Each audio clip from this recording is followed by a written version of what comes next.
오늘도 참으로 좋은 날입니다. 하나님의 은총과 말씀이 충만한 하루 되시기를 축원합니다.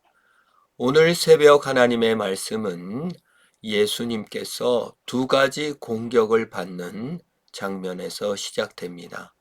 첫 번째는 세상 권세와 세금에 대한 논쟁으로 공격을 받으시고, 두 번째는 부활 논쟁으로 공격을 받습니다. 그 시작은 이렇습니다. 누가복음 20장 20절입니다. 이에 그들이 엿보다가 예수를 총독의 다스림과 권세 아래 넘기려 하여 정탐들을 보내어 그들로 스스로 의인인 체하며 예수의 말을 책잡게 하니로 시작됩니다. 세상 모든 나라를 다스리시고 세상 모든 것을 창조하신 하나님, 권세자 중에 권세자입니다. 그러나 유대 종교 지도자들과 사람들은 세상을 다스리는 로마에 예수님을 팔아 넘길 생각을 하고 있습니다. 하나님의 권세보다는 자신의 술수와 간교와 힘을 더 의지하고 있는 것이죠.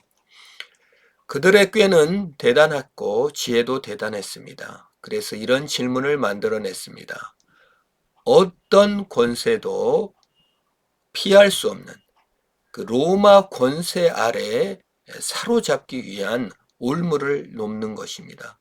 선생님이여 우리가 아노니 당신은 바로 말씀하시고 가르치시며 사람을 외모로 취하지 아니하시고 오직 진리로서 하나님의 도를 가르치나이다. 여론조사할 때 이렇게 선제적으로 하는 것이 대단히 중요합니다. 예를 들어 우리 당이 후원하는 안철수 씨가 서울시장이 되면 좋겠습니까? 라고 전제를 깔아버리면 10% 이상이 왔다 갔다 한다는 것입니다. 예수님께 당신은 진리로 하나님의 도를 가르칩니다. 이 말은 로마 권세에 복종하지 말아라 라는 것을 바닥에 깔고 올무를 놓는 작업을 하고 있는 것입니다. 우리가 가이사에게 세를 바치는 것이 옳으니까 옳지 아니하니까. 가이사는 황제를 말합니다. 로마 황제, 로마 통치자입니다.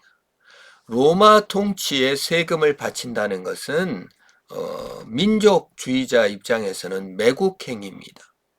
하나님이 더 높다고 하면서 세상 권세 아래 복종하냐?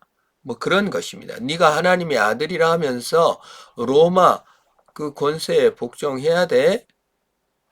그래서 세금을 바쳐라 그러면 아이고 하나님의 아들이라면서 로마에 복종해서 그 쫄자 노릇하려고 이거 형편없는 놈이구만 하고 비난을 할 것이고, 세금을 바치지 말라 하면 로마에게 고발해서 이놈이 세금을 안 내는 나쁜 놈입니다. 해서 로마 반역자로 처단할 계획입니다. 결국 이런 대답도 저런 대답도 결국은 사로잡아 고발할 수 있는 소지가 있는 것입니다. 예수께서는 그 관계를 아시고 이렇게 대답합니다. 데나리온 하나를 내게 보이라. 누구의 형상과 글이 여기 있느냐? 대답하되 가이사의 것이니이다. 이르시되 그런즉 가이사의 것은 가이사에게, 하나님 것은 하나님께 바치라고 얘기합니다. 권세와 세금 논쟁을 끝내버립니다.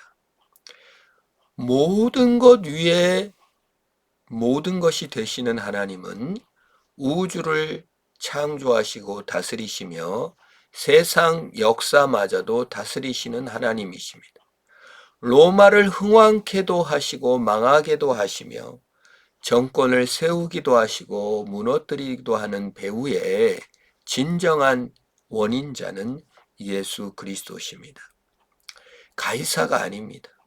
그러나 가이사마저도 하나님께서 허락하신 권력이라는 점에서 가이사의 것은 가이사에게, 하나님 것은 하나님께 바치라고 말합니다. 책 잡을 수 없는 말이지. 하나님의 권위도 나타내고 세상의 권위도 인정하는 것입니다. 우리가 하나님 앞에 나가면 하나님은 모든 문제를 해결하실 수 있습니다. 우리가 고민하는 모든 문제가 주 안에서 주의 다스림 앞에, 주의 권위 앞에 해결될 줄 믿는 것입니다.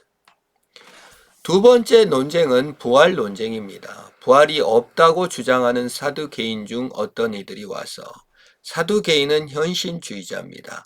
아주 잘 사는 사람들입니다. 부가 많은 사람입니다. 권력이 높은 사람들입니다. 주로 부와 권력이 있는 사람은 현실주의자입니다. 일제시대 때도 일본에게 아부하고 부와 권력을 얻은 사람들은 친일파 현실주의자들이었습니다. 그러나 오히려 내세를 믿고 부활을 믿는 사람들이 어려움 가운데서도 승리하는 것이죠. 사두개인은 현실주의자들입니다. 이렇게 질문합니다. 모세가 우리에게 써주기를, 만일 어떤 사람이 형이 아내를 두고 자식이 없이 죽으면 그 동생이 그 아내를 취하여 형을 위하여 상속자를 세울지니라 하였나이다. 그런데 7형제가 있었는데 마디가 아내를 취하였다가 자식이 없이 죽고 그 둘째와 셋째가 그를 취하고 7이 다 그와 같이 자식이 없이 죽고 그 외 여자도 죽었나이다. 7이 다 그를 아내로 취하였으니 부활 때 그 중에 누구의 아내가 되리까? 어려운 질문이지요. 역사성, 하나님의 현존성을 질문하는 것입니다. 하나님도 시간에 매일 수밖에 없는 존재인가? 입니다. 우리 인간은 시간에 매인 존재들입니다. 시간 안에서만 해석이 가능합니다. 어제의 내가 틀리고 오늘의 내가 틀립니다. 어제 경험한 세계에서 나와 오늘의 내가 틀립니다. 왜요? 우리는 시간의 흐름을 따라 살 수밖에 없습니다. 어제 태어났고 오늘 살다가 내일 죽어갈 인생인 것입니다. 7명의 형제가 한 여자를 아내로 취한 사건을 통하여 어제와 오늘과 내일의 시간관념을 흘러가는 시간으로 간다면 부활 때에 한꺼번에 모였을 때 누구의 아내가 될 것인가? 우리가 과거로 인하여 현재가 규정되는가? 과거의 습관이 현재를, 미래를 완전히 주관할 것인가? 어려운 질문입니다. 예수께서 이르시되 이 세상의 자녀들은 장가도 가고 시집도 가되 저 세상과 죽은 자 가운데 부활함을 얻기에 합당함을 여김을 받는 자들은 장가가고 시집가는 일이 없으며 그들은 다시 죽을 수도 없나니 이는 천사와 동등이요 부활의 자녀로서 하나님의 자녀임이라. 죽은 자가 살아난다는 것은 모세도 가시떨기에 관한 글에서 주를 아브라함의 하나님이요 이삭의 하나님이요 야곱의 하나님이라 칭하였나니 하나님은 죽은 자의 하나님이 아니요 살아있는 자의 하나님이시라. 하나님께는 모든 사람이 살아있느니라 하시니. 자, 하나님은 시간을 초월하고 공간을 초월하여 항상 우리를 보고 계시는 현존하시는 하나님이십니다. 아브라함도 하나님 앞에는 현존하여 살아 있습니다. 이삭도 하나님에게는 현존하여 살아 있습니다. 야곱도 하나님께는 현존하여 살아 있습니다. 우리한테는 죽은 사람이지만 하나님께는 살아있는 자입니다. 우리도 마찬가지입니다. 현재 하나님은 우리 앞에 살아 있습니다. 과거에도 하나님은 우리를 보셨고 앞으로도 하나님은 우리 앞에 현존하여 살아 있을 것입니다. 그것이 하나님입니다. 시간을 초월하여 계신다는 것입니다. 우리가 천국을 생각할 때 예수 그리스도와 연합이 목표입니다. 여자와 결혼하여 부부를 이루는 것이 목표가 아닙니다. 이 세상의 쾌락과 유산을 남기는 것이 인생의 목표가 아닙니다. 예수님께서는 하나님과 연합됨을 목표로 하고 있기 때문에 언제나 현존하여 살아 계십니다. 예수님은 가이사를 왕으로 세우시기도 하고 온 인류의 역사를 주관하시는 하나님이십니다. 예수님은 언제나 현존하시는 하나님이십니다. 오늘을 사는 성도 여러분, 우리 하나님은 오늘 우리의 역사와 삶, 우리의 과거, 현재, 미래에 함께 하십니다. 또한 우리의 역사를 다스리고 계십니다. 그 하나님으로 인하여 승리하시고 유혹이나 또는 좌절이나 낙심이나 또는 현재를 부정하거나 또 어려움 속에 빠지지 않고 하나님을 아는 지식으로 승리하시기를 축원합니다. 하나님 아버지 감사합니다. 내 인생 가운데 오셔서 언제나 현재로 보고 계신 하나님을 찬양합니다.